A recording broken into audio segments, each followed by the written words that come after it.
tardes nuevamente a una siguiente sesión virtual de suelo pélvico andaluz. En este caso es una sesión que nos ha suscitado muchísimo interés y que nos van a defender unos ponentes ya conocidos y como nuestro Pepe Sánchez Jordán y Silvia. Y bueno, la sesión va a tratar sobre medicina regenerativa en el suelo pélvico. Se van a matizar distintas cosas y es muy interesante que sepamos que podemos hacer las preguntas a través del chat, cualquier pregunta que nos suscite, y después nosotros las recogeremos y las pasaremos al moderador. La base teórica sobre medicina regenerativa la va a defender Pepe Sánchez Jordán y Silvia Morales del Hospital de Ceuta, y Silvia Morales del Hospital de Poniente del Ejido nos va a hablar de un par de casos clínicos muy interesantes a tenor de la historia. Ahora os dejo paso al moderador. El moderador va a ser Miguel Ángel Díaz López, que es del Hospital Virgen de las Nieves. Nos va a seguir, a dirigir toda la sesión, y aquí os dejo con ello. Manoli es la secretaria de la sección y yo vamos a estar pendientes del tema logístico y del tema de las preguntas que vosotros hagáis. Pues nada, sin más, os dejamos y iniciamos la sesión. Vale. Hola, buenas tardes. Vamos a ver, compartimos. Vamos a ver. Aquí. Esta sería...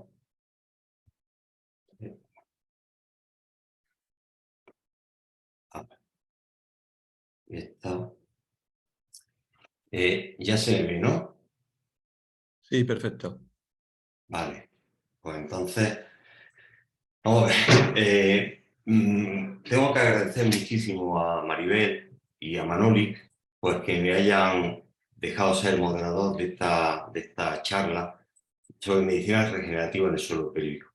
Yo, como siempre, cuando empieza algo, crees que es algo complicado, bastante complicado, y sin embargo, conforme también yo profundizo en el tema, voy viendo muchas cosas que son importantísimas, que ahora, por supuesto, nos las van a hablar sobre ellas tanto José María como Silvia, que son los dos grandes y eminentes ponentes que tenemos para hoy.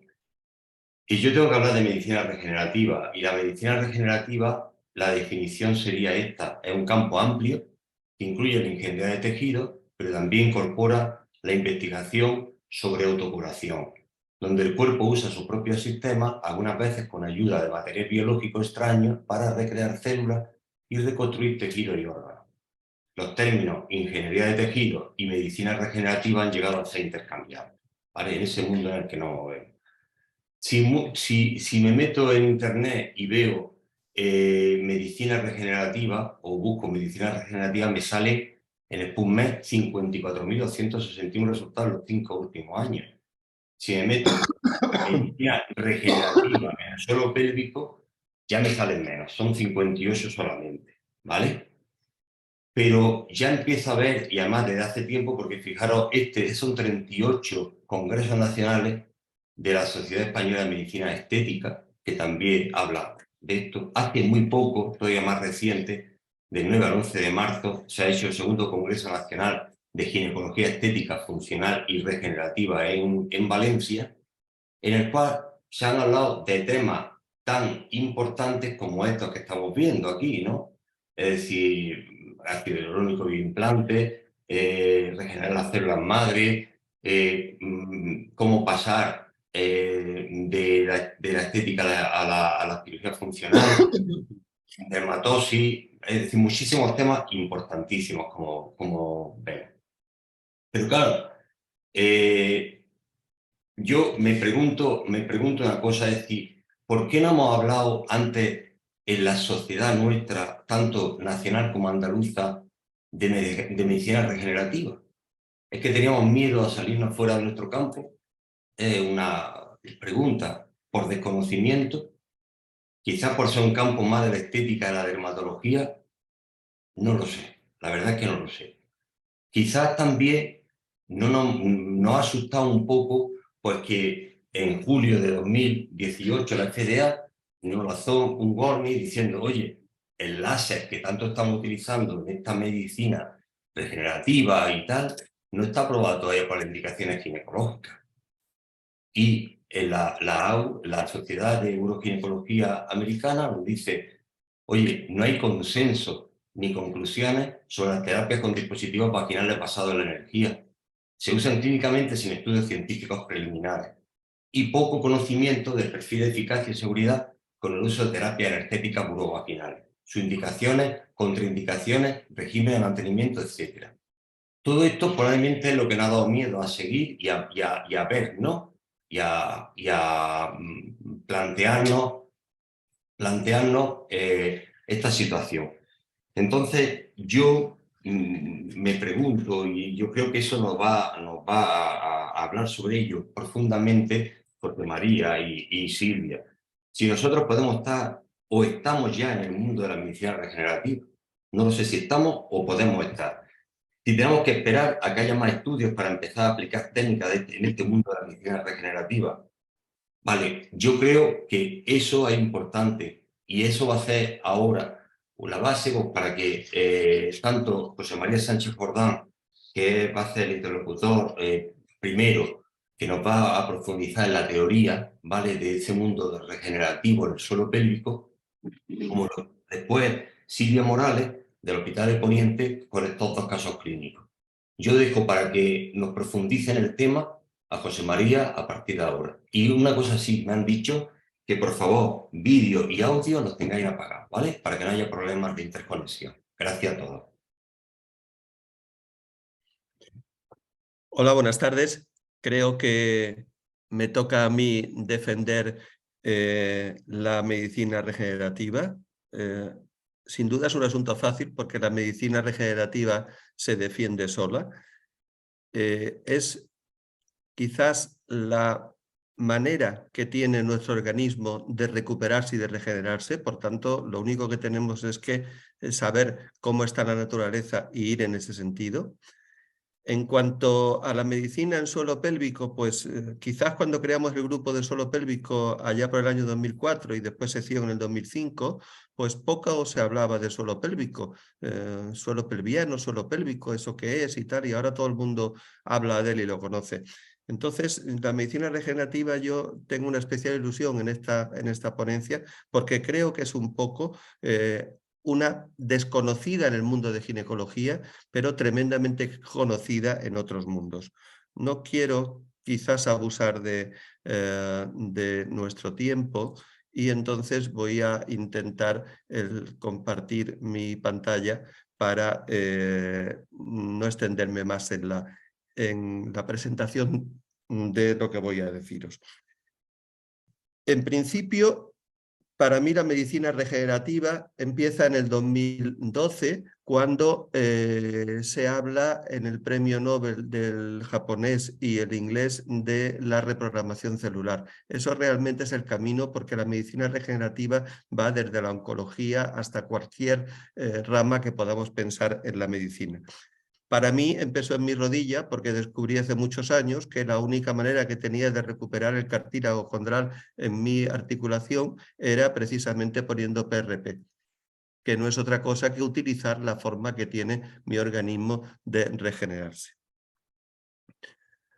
Pero claro, definir la medicina regenerativa pues es complicado porque para mí hasta ahora la medicina tiene dos pilares, uno médico y otro quirúrgico, y la medicina regenerativa sería un tercer pilar.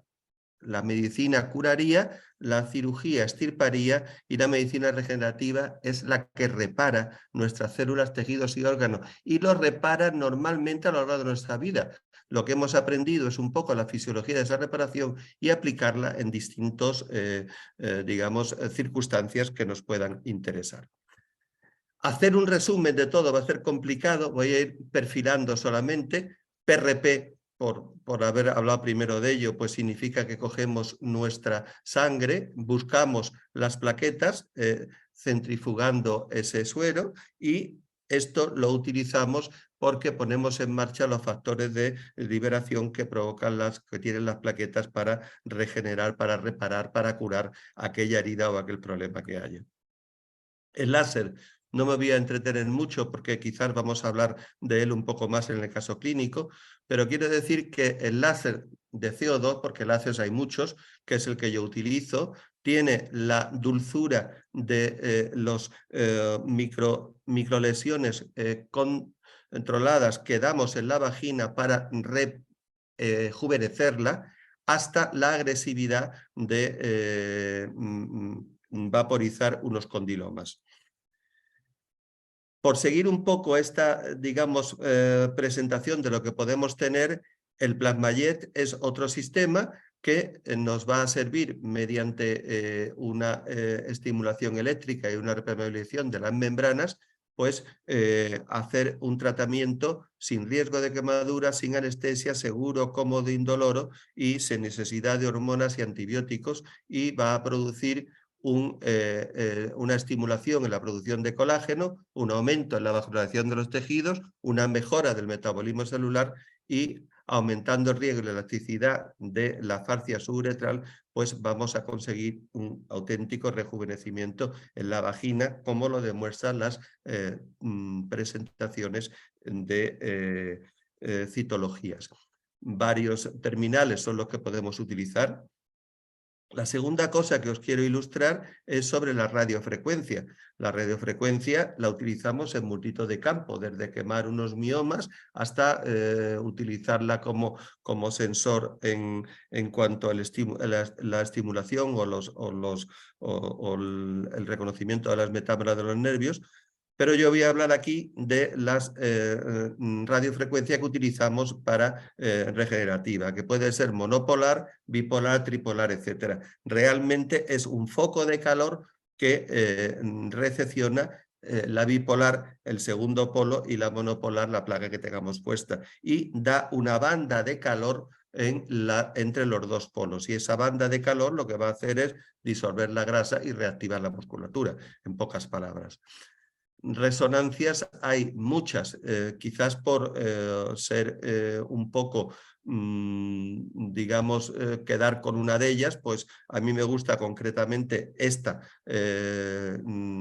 radiofrecuencia, porque incorpora, además de la radiofrecuencia propiamente dicha, una estimulación eléctrica, una coagulación fraccional subepitelial y la radiofrecuencia bipolar propiamente dicha, porque tiene una serie de elementos como vemos aquí. Y fijaros en este aparatito que a mí personalmente me encanta especialmente, y ahora hablaremos un poco de él también. Esto no es otra cosa que un electroestimulador, como estamos acostumbrados a utilizar en suelo pélvico habitualmente, y lo que nos va a favorecer la estimulación con corriente, como ya conocemos. Este es el mango que utilizamos para la radiofrecuencia bipolar en la vagina. El mango blanco es desechable, con lo cual podemos utilizarlo. Un solo mango para una persona no requiere más tipo de esterilización ni otro tipo de problemas. Este es el sistema que utilizamos para la vagina cuando queremos profundizar más dentro de la mucosa y después de la grasa y de la capa muscular, porque este sistema nos permite, gracias a unas agujas, el dar la profundidad que queramos en la piel. Por lo tanto, vamos a llegar mucho más allá. Normalmente con el láser nos quedaríamos a nivel de mucosa y poco más, y aquí podemos llevar el calor con la radiofrecuencia exactamente a donde nos interesa. Y esta pincita que os comentaba antes, fijaros que tenemos una aguja y el segundo polo de la radiofrecuencia, con lo cual nosotros podemos en un labio, por ejemplo, puncionar y recibir el calor en este otro el sistema, y bajar a través de la vulva con él, y podemos recuperar una alteración que haya en el labio mayor. De la misma manera podemos entrar en el perine y podemos hacer una recuperación a nivel de fosa lateral o de fosa posterior. Otro sistema que utilizamos es las ondas de choque. Últimamente pues ya han salido láseres que incorporan ondas de choque, ¿Por qué? Porque la sonda de choque nos sirve para eliminar la inflamación crónica, activa la colagenosis, la angiogénesis y además produce analgesia. Esto es un dato muy importante porque sobre todo gracias a la disminución en la secreción de sustancia P, el neurotransmisor que es causante del dolor, y por la regeneración de la terminación nerviosa, estas ondas de choque son capaces de paliar los síntomas de dolor en el suelo pélvico.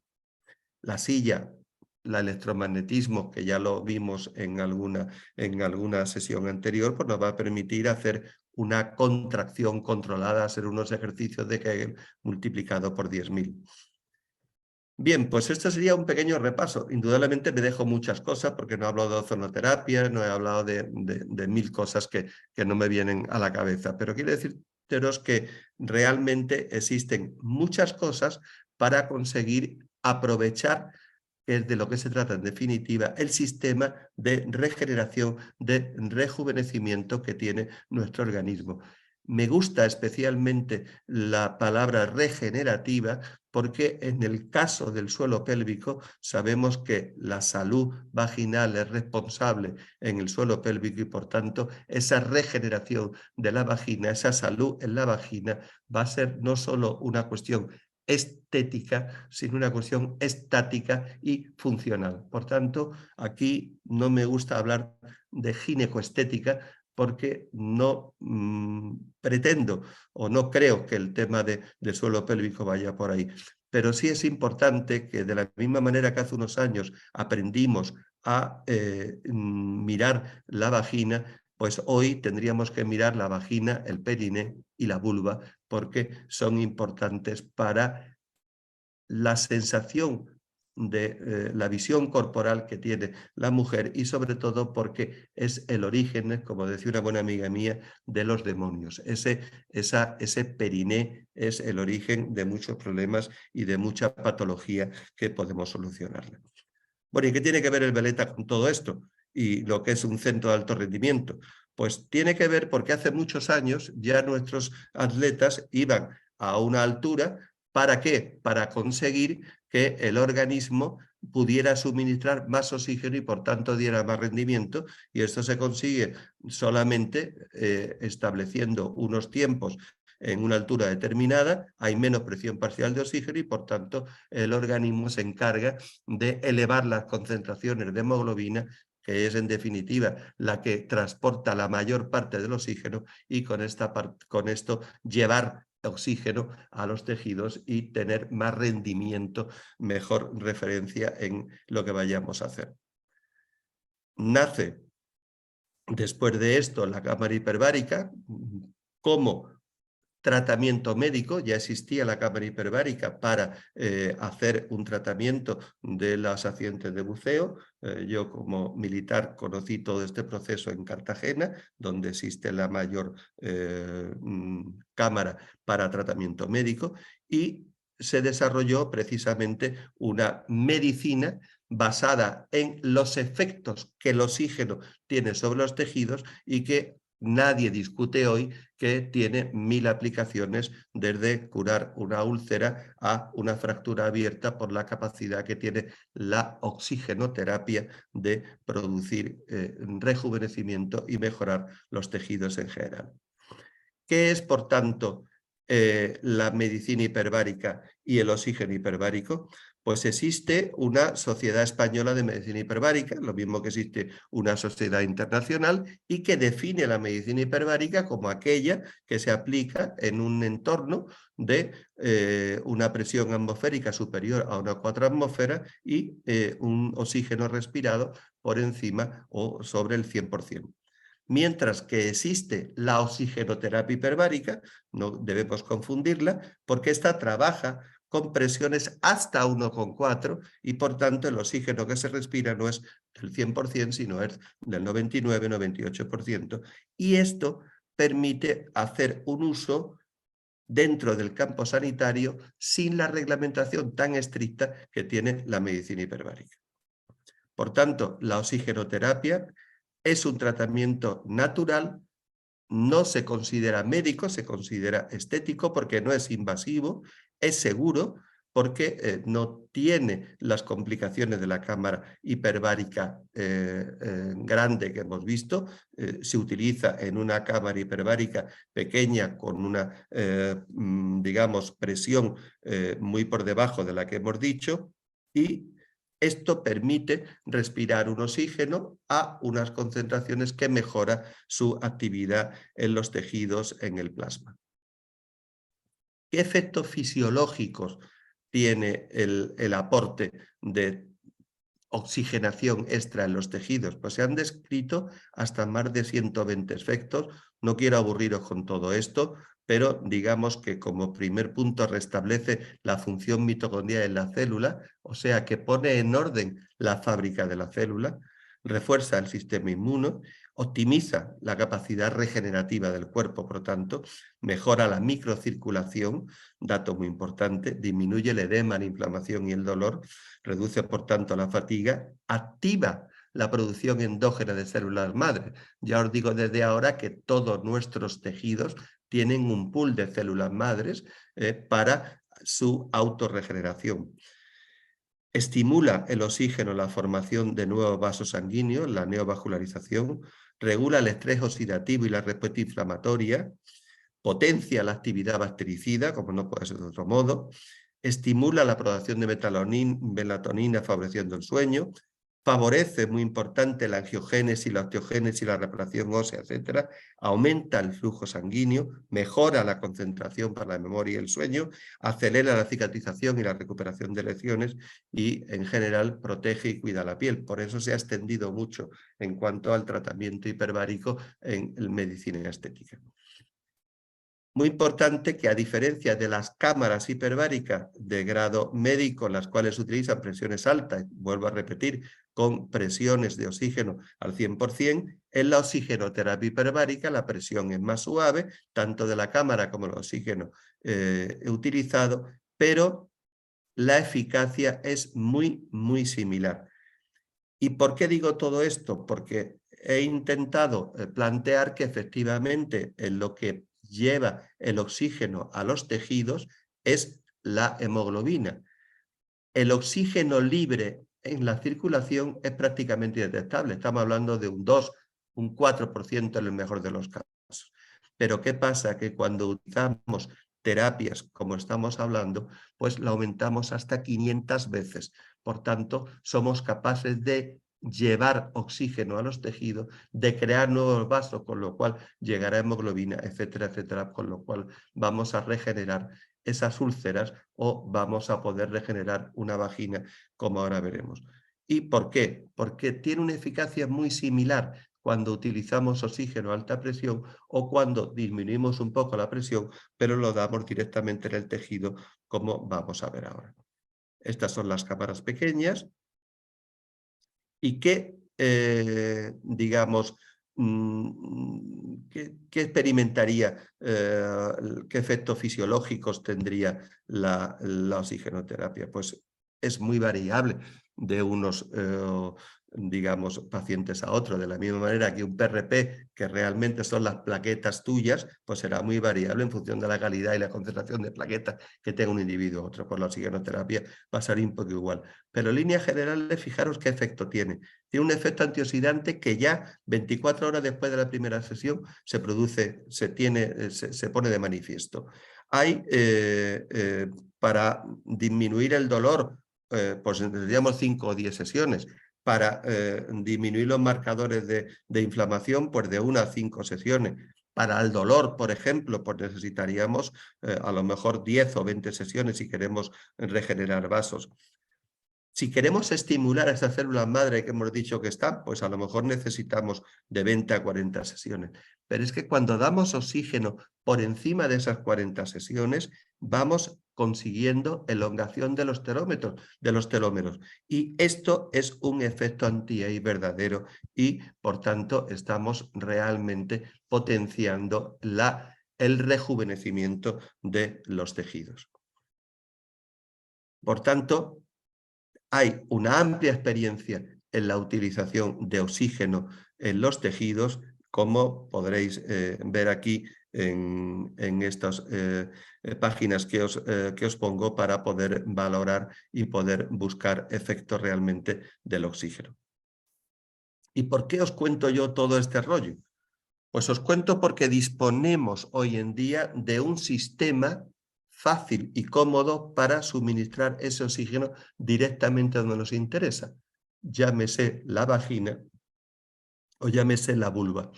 Este sistema es el Careflor. El Careflor es una caricia suave y el Careflor es el resultado de unos estudios durante 4 años de un grupo de médicos italianos y ya tiene un desarrollo clínico en Italia de 3 años. Aquí en España pues lo estamos recién incorporando ahora y por eso me ha parecido interesante, por ser menos conocido, el traerlo a la reunión de hoy. El sistema consta de un equipo que es como una especie de maleta, simplemente se enchufa la corriente y lo que hace es tomar el aire ambiente y eliminar o lanzar oxígeno a una presión de 2 atmósferas y a un flujo determinado.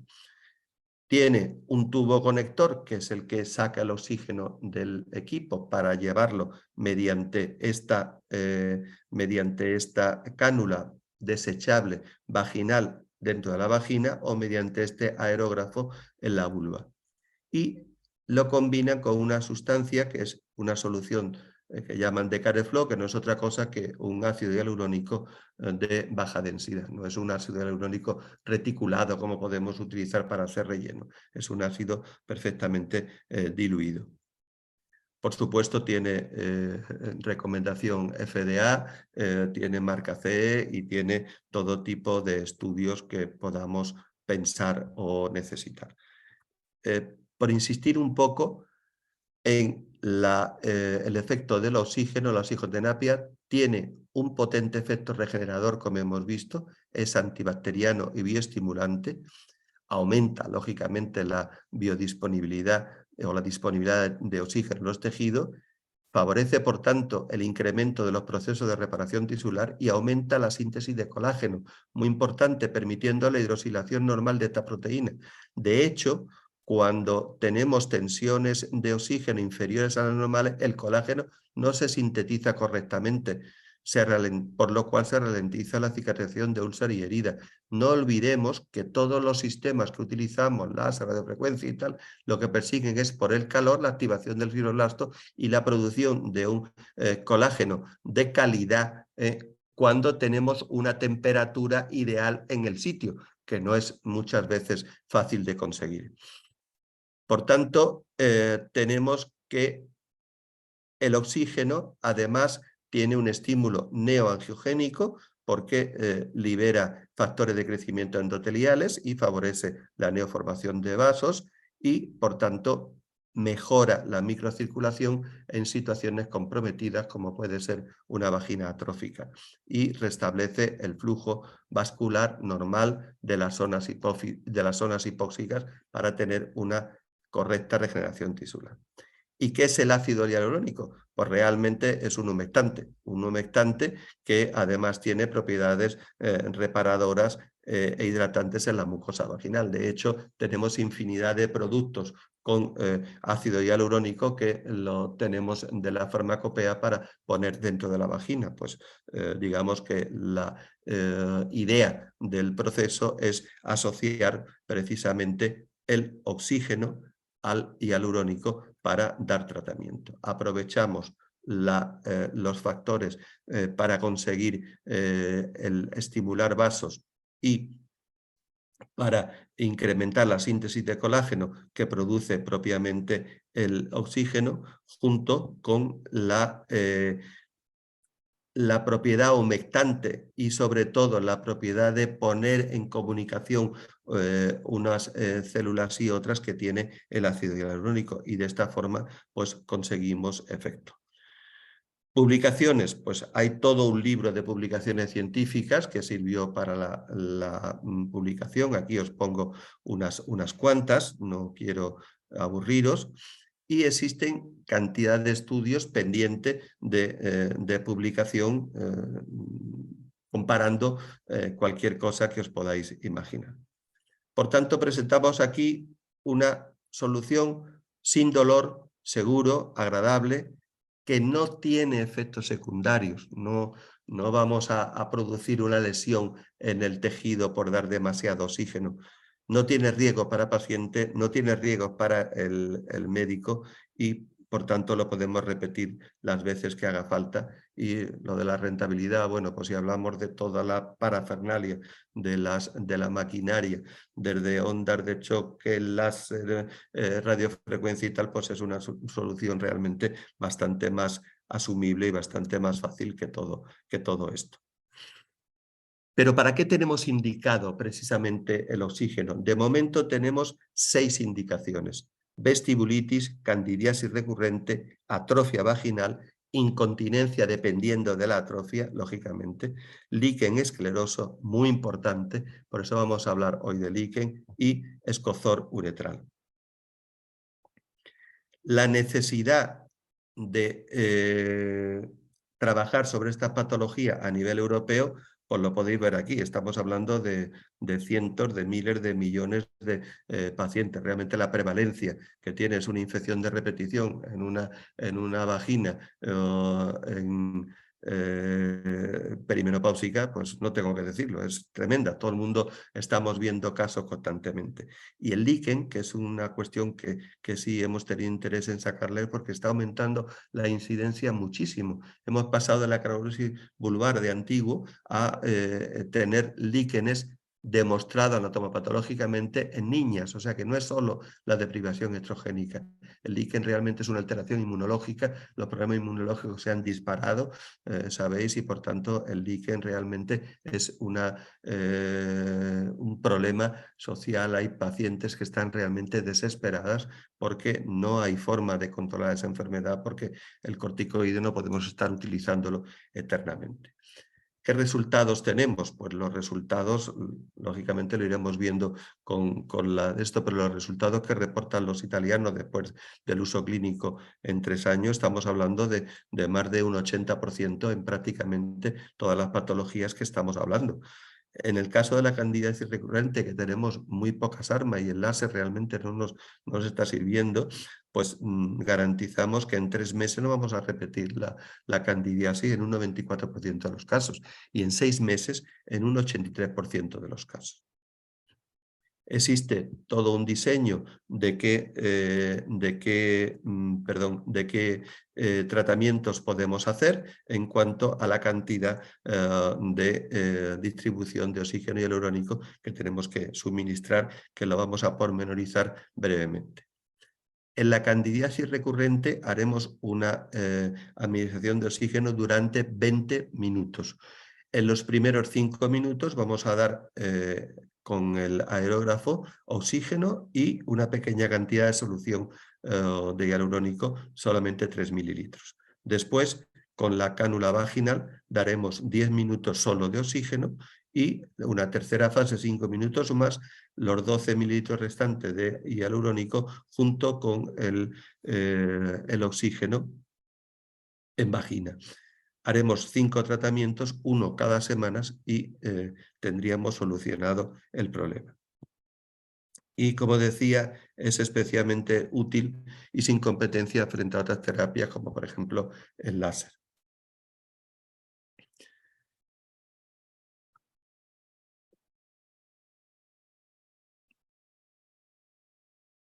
En el caso de la atrofia vaginal, tenemos un antes y un después con la aplicación de oxígeno. Y la atrofia vaginal tengo una utilización junto con la incontinencia urinaria, porque realmente vamos a solucionar la incontinencia al corregir la atrofia. Siempre son utilizando la cánula intravaginal, damos 10 minutos con oxígeno y añadimos otros 5 minutos, el proceso duraría 15 minutos con oxígeno y la solución de Careflor. Este tratamiento lo repetimos cada 2 semanas y hacemos un total de 5 tratamientos y los efectos en cuanto a la anatomía patológica son realmente evidentes. El líquen. El líquen realmente es un problema porque muchas veces va a depender del momento de la fase que lo pillemos y después que necesita una valoración un poco más integral. Realmente si tienes una alteración alimenticia y un trastorno inmunológico va a favorecer en el líquen. Si el líquen está muy inveterado y tenemos unas placas de esclerosis importante, pues a lo mejor necesitamos una sonda de choque para tratarlo. No lo pongo en duda, pero realmente el primer escalón va a ser quitar el picor y esa sequedad tremenda. Y en eso está el Careflor.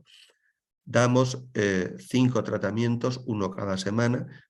Cada sesión durará 15 minutos. Daremos 10 minutos del aerógrafo con oxígeno y 3 mililitros de la solución hialurónico y otros 5 minutos intravaginal daremos el oxígeno con el Careflow 12 mililitros.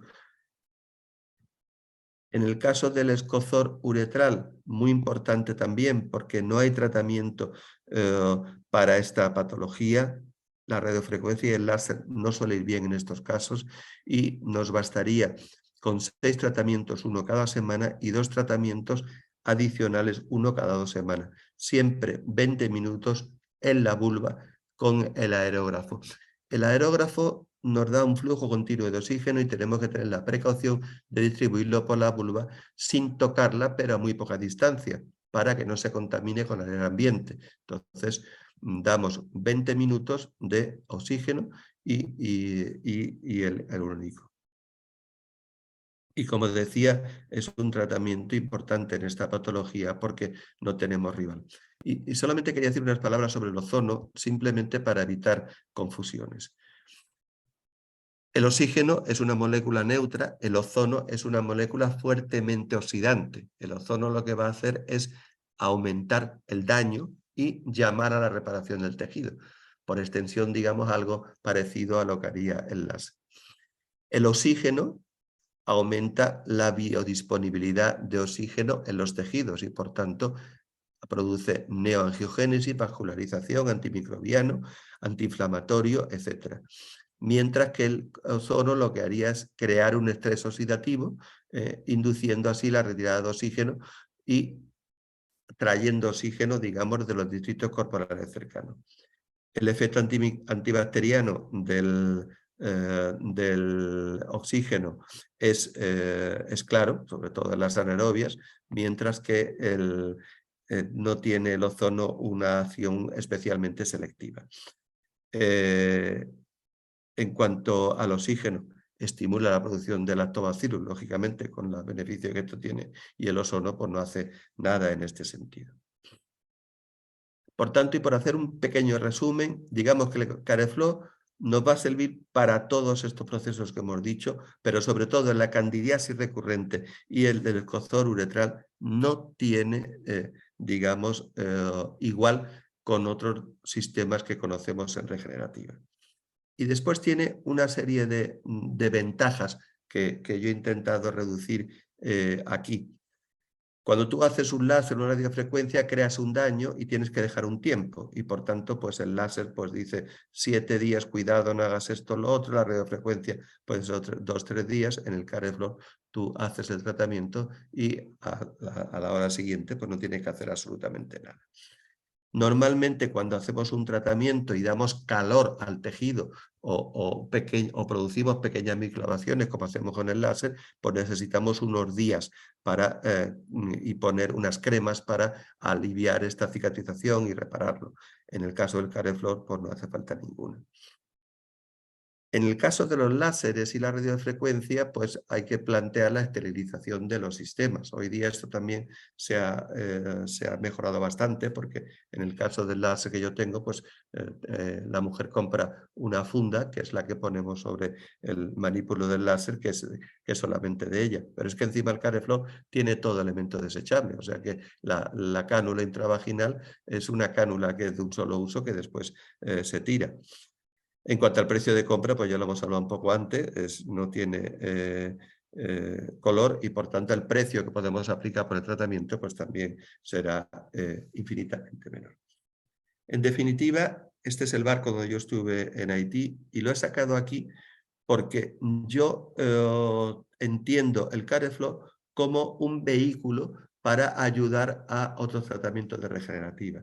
Normalmente aplicamos tratamientos regenerativos combinados, aplicamos el láser con onda de choque, aplicamos la radiofrecuencia con PRP, etcétera, etcétera. Entonces el barco pues, nos permite, al sumergirse el dique de abajo, podría sacar la lancha de desembarco y los helicópteros podían llevarte a cualquier sitio que necesitara dar una asistencia. Y os animo a interesaros por las posibilidades regenerativas y sí quería deciros solo una última cosa, que cuando nosotros utilizamos regenerativa lo que estamos es activando los mecanismos del organismo a regenerarse y por tanto necesitamos un tiempo. No caigamos en el error de decir te doy un láser, te doy una radiofrecuencia, te doy algo y ya te he curado. No, el efecto lo vamos a sentir conforme vaya pasando el tiempo y seguramente el éxito de la aplicación de un láser o de oxigenoterapia en una vagina atrófica lo vamos a percibir no 2 meses después, 1 mes después, sino 6 meses después. Muy bien, pues muchas gracias y me someto a vuestra consideración y a vuestras preguntas.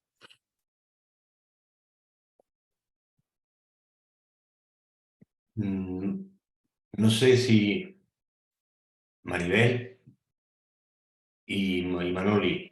Dime, Miguel Ángel, ya Es decir, pasamos a la Silvia sección. Morales y después hacemos las preguntas o ya le Sí, hacemos preguntas. sí, por supuesto.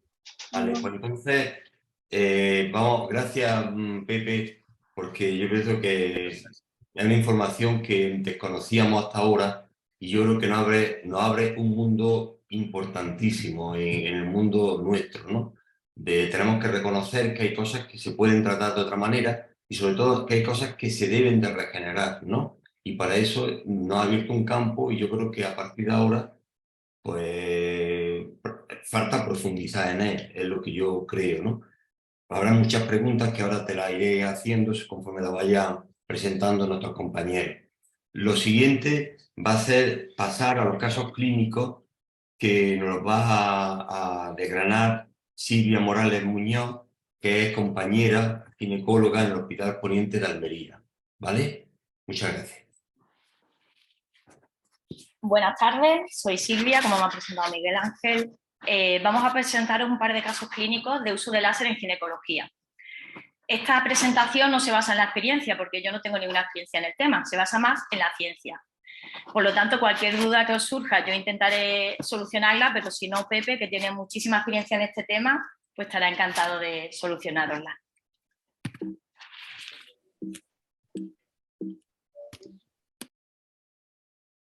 Disculpa, Silvia, no se te ve a ti.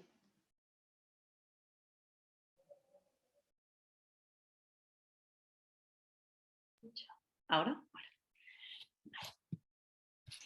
Ahora sí. Bueno, la patología genital femenina afecta a la calidad de vida de nuestras pacientes no solo de forma física, también social, sexual y emocional. Y además tiene una alta incidencia en la población femenina. De ahí la importancia de que aparezcan nuevos tratamientos y de que investiguemos sobre ellos. Y la técnica láser es un nuevo tratamiento. Se ha ido abriendo camino en el campo de la ginecología como un tratamiento mínimamente invasivo, que busca restaurar no solamente la función, sino también la apariencia y la anatomía del aparato genital. Y nos va a ser especialmente útil en aquellas pacientes que o no responden o no son subsidiarias de los tratamientos habituales o convencionales. El láser de CO2 fue uno de los primeros utilizados y apareció en la década de los 60. La eficacia del láser ha sido cuestionada desde su inicio, dado varias causas, sobre todo porque los ensayos clínicos existentes no presentan una diferencia estadísticamente significativa. Y esto se debe a que los tamaños muestrales suelen ser muy pequeños y también a que el seguimiento de los pacientes suele ser muy corto plazo. Por lo tanto, perdemos información muy valiosa acerca del efecto del láser a largo plazo. Sin embargo, si los ensayos clínicos tienen estos inconvenientes, los estudios observacionales prospectivos sí muestran mejoría de los síntomas en general. Otro de los inconvenientes que ha presentado el láser y por el que ha sido controvertido su uso, fue por la publicación que hizo la FDA en 2018, que es lo que nos ha comentado antes Miguel Ángel. La FDA publicó una alerta de seguridad advirtiendo a las usuarias de láser sobre los riesgos asociados. Podrían aparecer quemaduras, cicatrices, dolor durante las relaciones sexuales y dolor crónico recurrente. ¿Y cómo funciona el láser? Su mecanismo de acción se basa en que las moléculas de agua de la epidermis absorben la energía de la luz del láser. Esto da lugar a una acumulación de calor, provocando una ablación no solamente de la epidermis, sino también de la dermis superficial. Con lo cual hay un cambio de proliferación epitelial y en la celularidad. Y todo esto provoca neangiogénesis y neocolagénesis. Nuestro primer caso clínico, perdón que estoy un poquillo nerviosa, trata sobre el uso del láser en una paciente con líquen esclerotrófico. El líquen esclerotrófico todos sabemos que es una enfermedad benigna, crónica y progresiva, que puede aparecer en cualquier parte de la piel, aunque en el 98% de los casos aparece en la piel de la vulva y de la región perianal, que afecta en mayor grado a las chicas previas a la pubertad y a las mujeres peri- y posmenopáusicas, y que sus síntomas más acusados son el prurito, el dolor, la dispareunia. Y es muy importante el tratamiento porque si no sabemos que puede ir evolucionando y acabar produciendo una destrucción de la arquitectura vulvar. Y muy poco frecuentemente puede evolucionar a carcinoma de células escamosas de la vulva. Histológicamente en el líquen aparece una inflamación dérmica y alienización. Por lo tanto, el láser, como he explicado antes, va a producir una ablación de esa epidermis por vaporización, por lo tanto destruye esa dermis inflamada.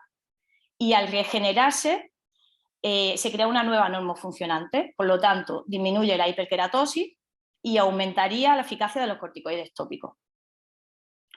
¿Qué ventajas presenta el uso del láser frente al tratamiento con corticoides?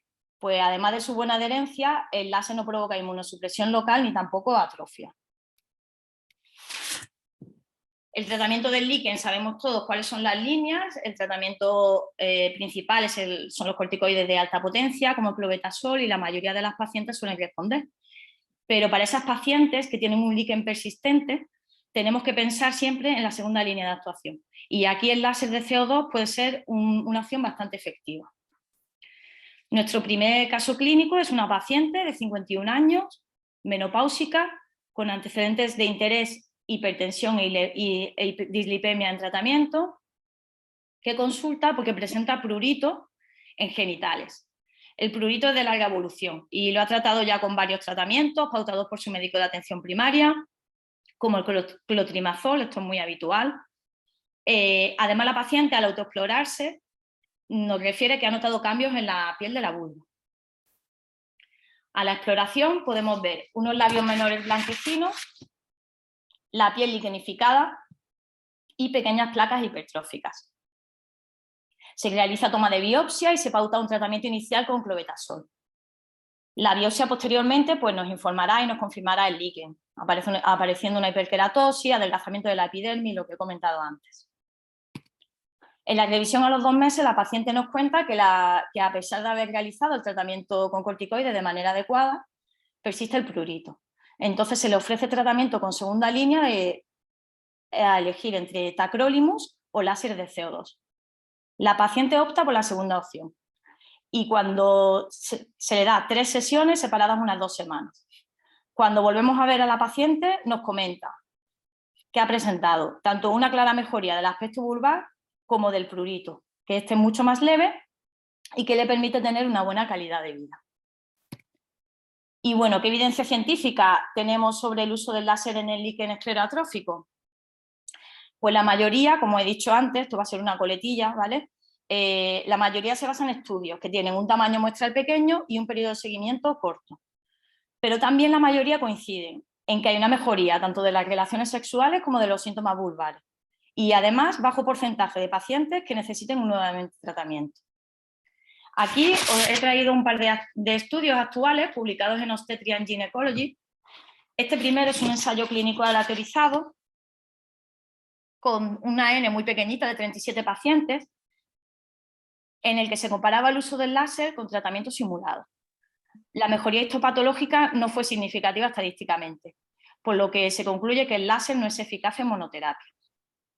Este otro, sin embargo, es otro ensayo clínico aleatorizado con una N un poquito mayor de 52 pacientes, en el que se compara el uso del láser con corticoides tópicos, y los resultados fueron que hasta el 89% de los pacientes que habían usado láser sí mostraban mejoría de los síntomas.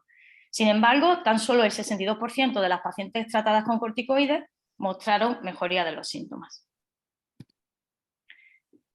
Nuestro segundo caso clínico que vamos a presentar trata sobre el uso del láser en pacientes con atrofia genital y antecedente de un tratamiento oncológico. La atrofia genital, como todos sabemos, se produce por un descenso en los niveles de estrógeno, asociado tanto a la menopausia fisiológica como a la iatrogénica, que es el caso que nos ocupa. Sobre todo en casos de cánceres ginecológicos que han sido tratados quirúrgicamente u hormonalmente. La vagina es el órgano del cuerpo con mayor cantidad de receptores de estrógeno y es de las que primero responden y de las que más suelen responder a los descensos de estos. ¿Qué se produce en la vagina? Hay una alteración en la maduración epitelial, hay un descenso en la producción de secreciones vaginales, lactobacilos, glucógeno, etcétera, y un aumento del pH. Y todo esto da lugar, pues, al síndrome genitourinario de la menopausia. Sequedad vaginal, dispareunia, pérdida de pliegues vaginales, adelgazamiento de la mucosa, etc. Además, la mayoría de las mujeres que han tenido un cáncer ginecológico, sobre todo las que han recibido radioterapia, van a tener alta incidencia de atrofia genital. Y para estas pacientes, los hidratantes o los lubricantes vaginales, que suele ser el primer paso del tratamiento, puede aliviar en un bajo porcentaje la sintomatología, porque no se trata el problema subyacente. Y por otro lado, el tratamiento con hormonoterapia local puede ser una alternativa algo controvertida, sobre todo para las pacientes que han tenido un cáncer que es hormonosensible. Por lo tanto, para este perfil de pacientes tenemos que tener en cuenta que si el primer paso del tratamiento no va a ser eficaz y el segundo es controvertido, pensar en el tercer paso de tratamiento, en un tratamiento alternativo. Y aquí el láser va a ser efectivo. Nuestro caso clínico es el de una paciente de 43 años con un antecedente de cáncer de mama, tratado con quimioterapia, radioterapia y hormonoterapia con tamoxifeno, desde hace 13 meses. La paciente está en amenorrea desde que comenzó la quimio y presenta unos niveles de estradiol bajos en sangre. Ella consulta porque presenta escozor, prurito y sequedad vaginal, y además las relaciones sexuales han perdido calidad porque presenta molestias. Cuando exploramos a la paciente vemos una vulva más fina, con la piel más fina, más eritematosa y un leve borramiento de los labios menores. Además, se nota el introito algo estenosado cuando introducimos el espéculo. Dados los antecedentes de la paciente, no consideramos el tratamiento hormonal local y ofrecemos tratamiento alternativo con láser de CO2. Y tras 3 sesiones separadas, unas 6 semanas, la paciente nos refiere a aumento de la calidad de las relaciones sexuales y mejoría del aspecto vulvar. Actualmente la paciente está en tratamiento con hidratantes y lubricantes vaginales. ¿Y qué es lo que produce el láser en este caso, en el caso de la atrofia vulvovaginal? Bueno, hay muchos estudios que ya nos muestran los resultados que presenta en las 3 capas de la pared vaginal. Y es simplemente un aumento tanto del colágeno en el epitelio como de los mucopolisacáridos en la matriz extracelular y del glucógeno en los fibroblastos. Y además aumentaría la vascularización en todo el tejido.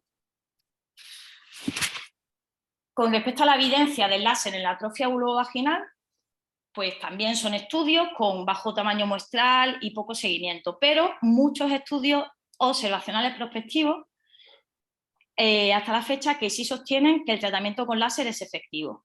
Mejora la calidad de las relaciones sexuales y mejora el aspecto vulvar. Aquí os presento el primer estudio que analizó el efecto del láser en pacientes que tenían atrofia genital y un antecedente de cáncer ginecológico. Es verdad que había estudios previos, pero todos eran o retrospectivos, observacionales, etc. Y este es un ensayo piloto, aleatorizado y controlado, que se realizó en 2020 que tuvo una N pequeña de 23 pacientes, pero que los resultados fueron clara mejoría de los síntomas vaginales, a pesar de que el criterio principal de valoración no mostró una diferencia estadísticamente significativa, pero esto es, como hemos explicado antes, por el pequeño tamaño muestral. Entonces, esta evidencia preliminar de este estudio, tanto de seguridad como de eficacia del láser, justificaría una necesidad de mayor investigación. Finalmente, os voy a presentar unas pinceladas sobre la evidencia científica que existe sobre el láser en incontinencia urinaria. Inicialmente, los primeros datos observacionales parecían mostrar una mejoría potencial en la incontinencia de esfuerzo. Sin embargo, en los ensayos clínicos los resultados son más limitados. Actualmente la terapia de láser está en investigación activa porque supondría un tratamiento mínimamente invasivo para la incontinencia, a diferencia de la cirugía. Pero no está aprobado su uso clínico para esta indicación en todos los países. Y de hecho, el Colegio Americano de Obstetricia y Ginecología no apoya el uso del láser para esta indicación. Aquí os traigo dos publicaciones recientes. La primera es un estudio prospectivo de 101 pacientes con incontinencia urinaria de esfuerzo, y aquí los resultados fueron similares, tanto en el grupo tratado con láser como los que recibieron tratamiento simulado. Y este otro sí es un metaanálisis que incluye 16 estudios diferentes con hasta 899 pacientes, que sí parece tener buenos resultados y sugiere que puede haber un beneficio terapéutico con baja tasa de recidiva, pero se vio que también estaba limitado porque algunos tenían falta de aleatorización y otros estaban patrocinados por la industria. Y ya está, esto es todo, gracias. Silvia, que ha estado muy bien, no te preocupes, con esa tranquilidad. Yo pienso que la has dicho y ha refrendado bastante sobre ese uso del láser, tanto en dos patologías importantes como es la vulvovaginitis atrófica en personas que han tenido un cáncer previo ginecológico, como también el líquen esclerotrófico. Yo creo que hay una aplicación bastante importante y seria. Hay estudios, por supuesto, hay estudios que no se pueden todavía refrendar porque hacen falta más tiempo, pero que probablemente el tiempo pondrá en su sitio al láser, pondrá en su sitio a la radiofrecuencia y en muchos otros mecanismos energéticos de la utilización, ¿vale? Estoy esperando preguntas, pero no me mandan preguntas. Ni aparecen por el chat, ni por... ¿Puedo hacer una observación? Sí. En el chat no han dejado ninguna. Silvia, me ha encantado tu ponencia, sobre todo porque has puesto el índice en el láser cuando no tengo otra cosa que dar. Con lo cual, tenemos la medicina regenerativa que estamos entrando en ella con un poco, con mucho cuidadito para no estorbar, y decimos, bueno, perfecto, pues en la sequedad vaginal de la paciente oncológica, que de verdad es tremendo una vez que la has curado del láser, que le deja una calidad de vida mínimamente aceptable, el láser se la recupera. Pero yo quiero añadir que el láser no se tiene que reservar para eso, sino que efectivamente tiene actividad desde primera opción. Es quizás la tercera, como hablas del líquen, porque bueno, pues es el último que ha llegado y desde luego te da solución donde no te lo ha dado otro, pero si lo utilizas de primera hora, pues mejor que mejor. Aquí Miguel Calero pregunta ¿qué aplicabilidad le veis a estas terapias dentro de la sanidad pública? Esa es la única pregunta del chat. Eso es una muy buena pregunta. Como decían hace tiempo en una mesa que hicimos con los abogados cuando planteábamos un poco los problemas que teníamos de relación con nuestros pacientes y demás, me decían, piensen ustedes que las leyes van en 600 y vosotros con la tecnología vais en Ferrari. Pues quizás sirva para esto. O sea, realmente el problema del láser es uno, que digamos que no está suficientemente estandarizada y argumentada, vamos a decirlo así.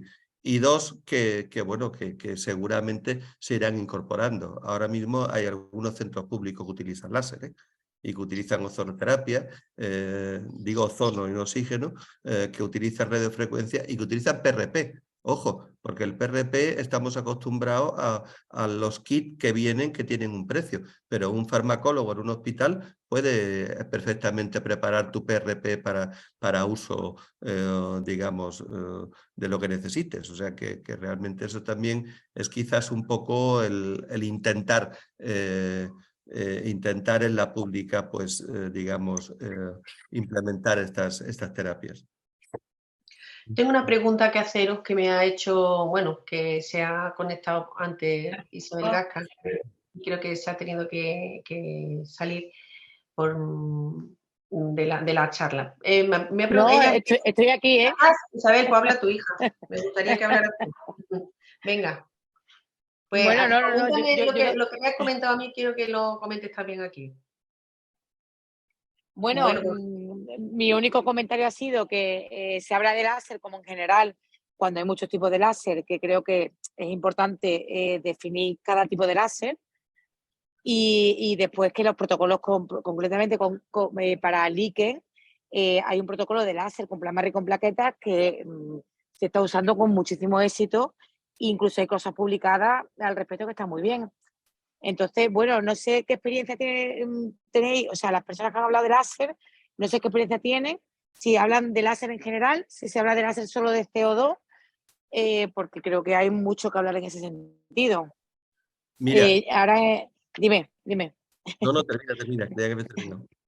No, bueno, yo he estado en Valencia ahora en el congreso que ha habido de ginecología regenerativa y creo que hay novedades importantísimas, el láser y los tensores en incontinencia, que creo que tampoco, no sé si perdonadme, porque me acabo de incorporar casi a la reunión porque no he podido antes, pero en el tema de los tensores en incontinencia, que creo que es una novedad brutal, y en medicina regenerativa en general en gine, creo que estamos muy atrasados. Hombre, yo estoy un poquito más avanzada porque trabajo en el contexto de un sitio donde se hace estética y medicina en general regenerativa y funcional, pero creo que los gines nos estamos quedando atrás y me encantaría que nos subiéramos al carro de esto, porque creo que tenemos muchísimo que aportar. Entonces, bueno, a mí me gustaría hablar con gente que esté en este foro, que tenga experiencia real en láser y que me digáis qué láser usáis y cuáles son los problemas reales que os habéis encontrado y lo que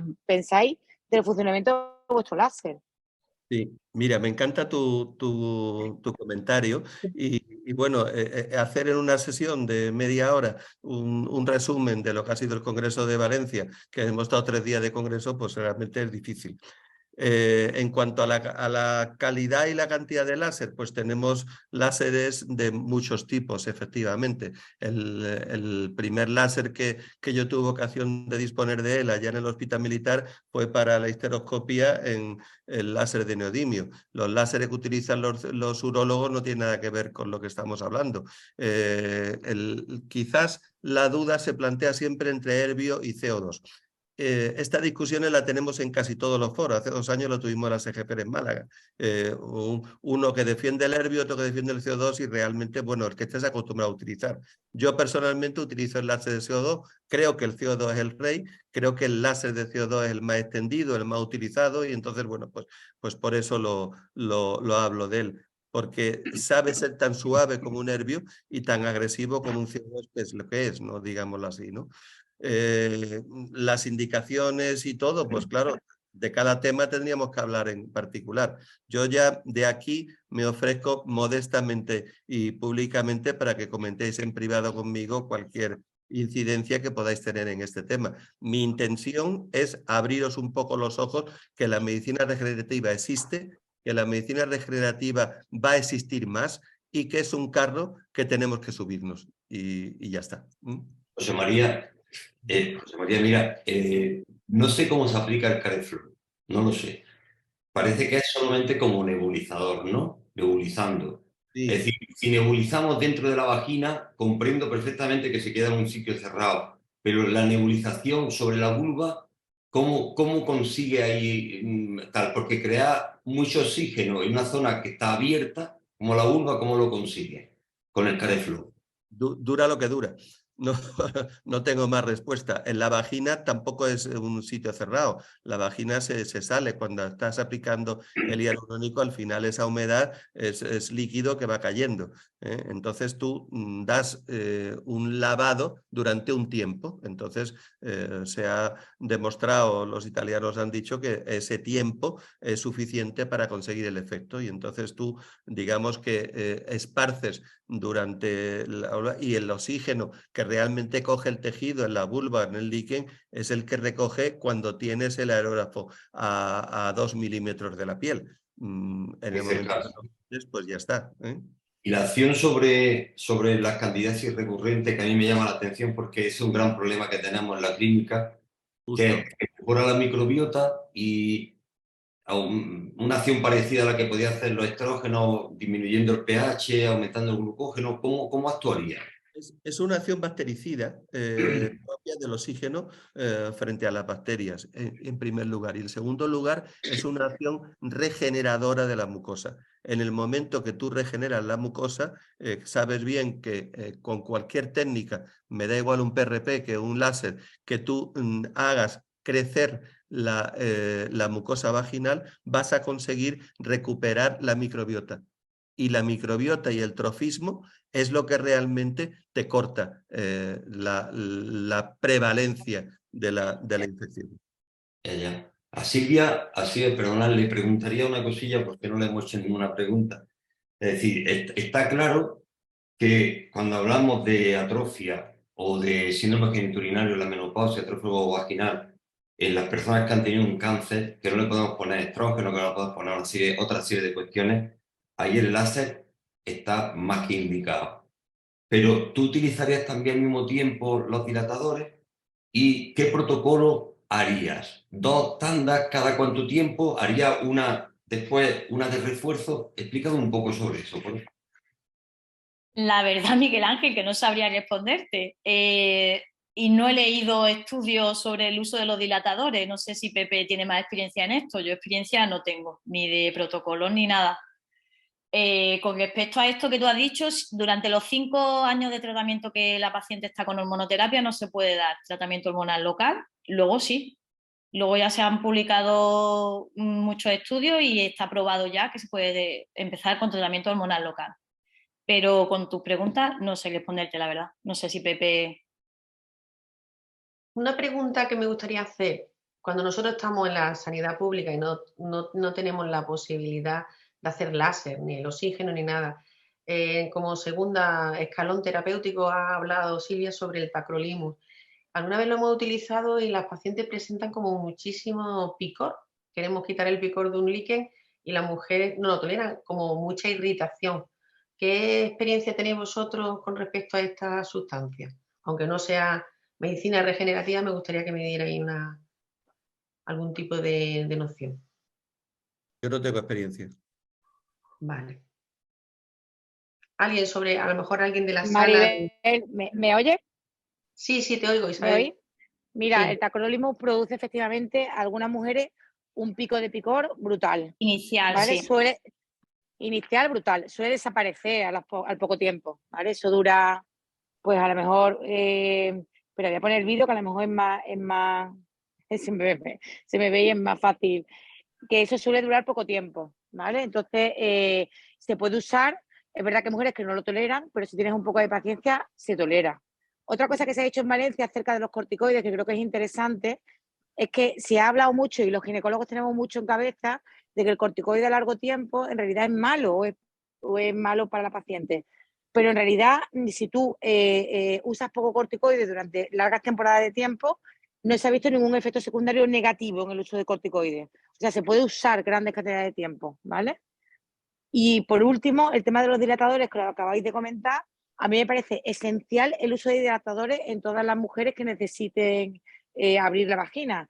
Oncológica, no oncológica, pero dilatadores hay en el mercado muchísimos y realmente es un tema súper interesante para todos los ginecólogos que aprendiéramos qué dilatadores hay en el mercado y cómo se usa cada uno de ellos. Y sí que hay que usar dilatadores, ¿vale? Entonces, bueno, con respecto al tacrolimus, que es lo que me has preguntado, el picor inicial existe, pero si aguantas un poco desaparece y es un fármaco que puede ir bien en algunas mujeres. No sé si estáis de acuerdo. ¿Es un fármaco que se utiliza también en psoriasis, Isabel? Es un fármaco que se utiliza en psoriasis, que es un inmunosupresor que está asociado a cierto riesgo oncológico a largo plazo. O sea que realmente, pero que eso tampoco está muy demostrado, o sea que, pero que es un fármaco que es seguro y que bueno, es como cuando estás a la desesperada, que no sabes qué usar, a algunas mujeres le funciona. Entonces, el picor inicial hay que explicarlo, hay que decirle a la mujer que le va a molestar un par de semanas, pero después suele desaparecer. Y otra pregunta que me gustaría hacer es el tipo de estenosis que se produce después de los partos, que requiere los dilatadores de los que estamos hablando, pero que también puede ser útil hacer el láser. ¿Os parece que se debe dejar un tiempo prudencial hasta que la paciente, no sé, 6 meses, un año, o cuando una paciente ya después de un parto ha tenido este proceso, hacerle ya su láser vaginal, aunque no sea una paciente ni menopáusica ni oncológica? ¿Qué es lo que os parece a vosotros? En el caso de las alteraciones de posparto, si hay dolor por una supuesta estenosis, el PRP suele ir muy bien. Normalmente lo combinamos con láser, pero no olvidemos que tenemos también una posibilidad que es la toxina botulínica, que podemos hacer desaparecer la titanización de un pubocosigio. Lo que pasa que, bueno, pues es como todo, tienes que saber diluirlo adecuadamente y utilizarlo adecuadamente. No vayas a difundirlo y crear una... Yo estoy hablando, pero yo estoy hablando de estenosis, no de pudendo ni cosas de esas, porque eso ya es otro campo muy diferente. No, ¿sabes? digo del tubo rectal. Las contracturas musculares que se producen pueden ser debidas a una neuralgia del pudendo o un atrapamiento, y eso ya es otro cantar, ¿sabes? No me refiero a esas vaginas estenóticas que si a lo mejor ha tenido un estallido y luego se quedan estenóticas, tienen dificultad para las relaciones sexuales. Esa es a la que me estoy refiriendo, no a las que tienen una neuralgia o un dolor pélvico. Láser primero y PRP en la misma sesión. Yo creo que hay que esperar al menos 8 semanas y a partir de ahí actuar. Yo creo que no está mal hacerlo, Maribel. Vale, muy bien. ¿Isabel está por ahí o tú tienes experiencia? No sé si ya se ha ido. No sé si se me oye, estoy aquí sí, se oye. un poco. En posparto, hombre, hay que esperar un poco. Yo estoy de acuerdo que el PRP quizás sea la terapia ideal para mujeres que tienen estenosis relacionadas con la episiotomía, ¿vale? Porque el PRP te aporta como una regeneración en la zona y, insisto, el uso de dilatadores y de fisioterapia en la zona añadida al PRP es lo que da mejores resultados. Yo láser no le daría en principio a una mujer con posparto porque, bueno, en general no necesito una terapia láser porque con PRP va a ir bien y fisioterapia, ya sea individual porque ella con dilatadores lo consiga o con un fisioterapeuta que le ayude a mejorar la zona de la episiotomía, que es donde suele estar el problema. Pues muchas gracias, Abel. Nada. No sé si hay muchas más preguntas, Miguel Ángel. Es muy tardecillo, yo creo. Tarde. Estoy viendo aquí algunas.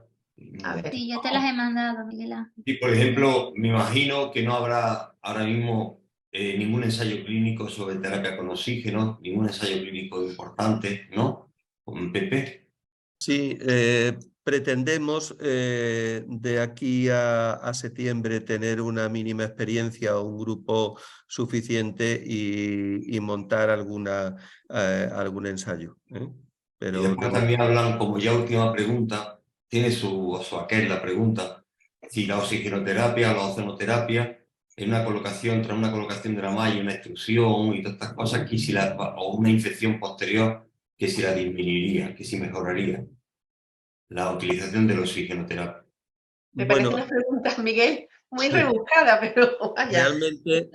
Realmente te tengo que decir que no lo sé, pero conceptualmente debe de ir bien.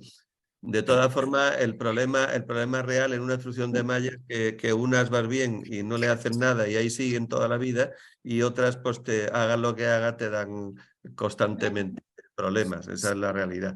Pero bueno, conceptualmente por lo menos entiendo que la oxigenoterapia iría bien. Vale, muy bien.